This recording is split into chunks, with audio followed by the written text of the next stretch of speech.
dhe kanë gjithashtu të drejtën ekskluzive me e ble krejt energjinë elektrike që e prodhon Keku. A mund është me shpjegu për qytetarët që të zinxhir që është funksional dhe që është vim dete rritja e çmimit të energjisë elektrike.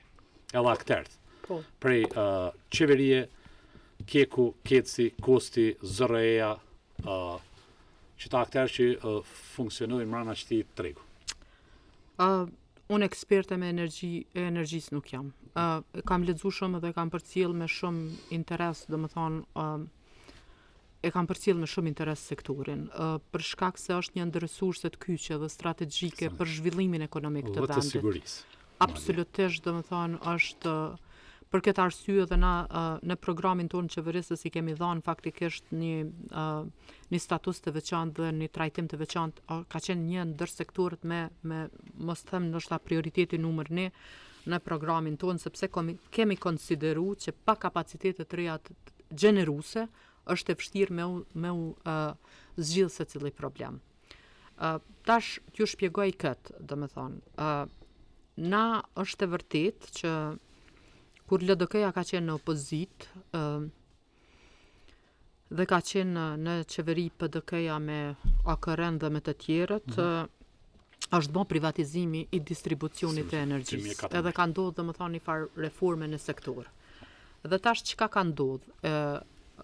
Pronarit të, domethënë kompania e cila ka distribuimin, që i ka telat, rrjetin e shpërndarjes, e ka njëkohësisht edhe të drejtën ekskluzive të furnizimit me energji elektrike në shërbimin universal.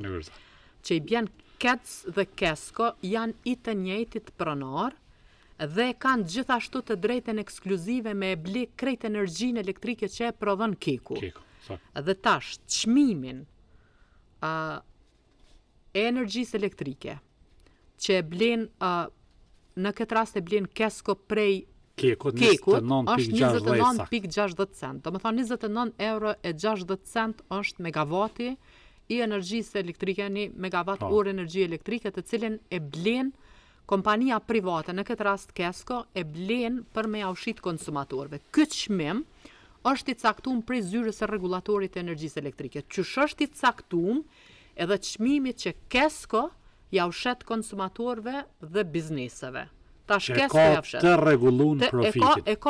E ka profitin e rregulluar. Çdo vit KESCO, po edhe operatorët e tjerë, edhe Kosti, edhe KEDSi në këtë rast, këta aplikojnë të ZRE-ja edhe i thojnë na kemi planifiku kaq me pas fitimin, edhe këto janë shpenzimet për vitin e ardhshëm.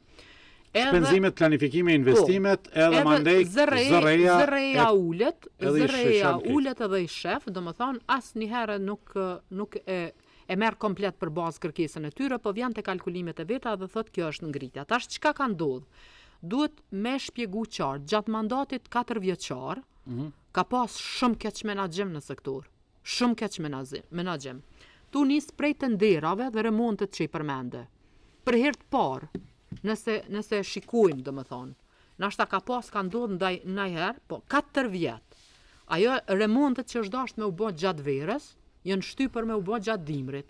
Në ndërkohë që Keku ka prodhu gjatë verës, kur kërkesa në Kosovë për energji elektrike u ka në vogël, edhe të pricat i ka shit. Edhe qeveria në kosto shumë të. Edhe qeveria është dalë edhe ka rrë gjyks, ka thonë na e kemi marrë një ndërmarrje publike me humbje, e kemi kthyr në një ndërmarrje publike me fitim. Mirë po, t'ju tregoj çka ka ndodhur. Në kohën kur Keku ka dalë me 20 milion fitim, që ky fitimi Kekut, a e dini sa ju ka kushtuar qytetarëve të Republikës Kosovës? 80 milion.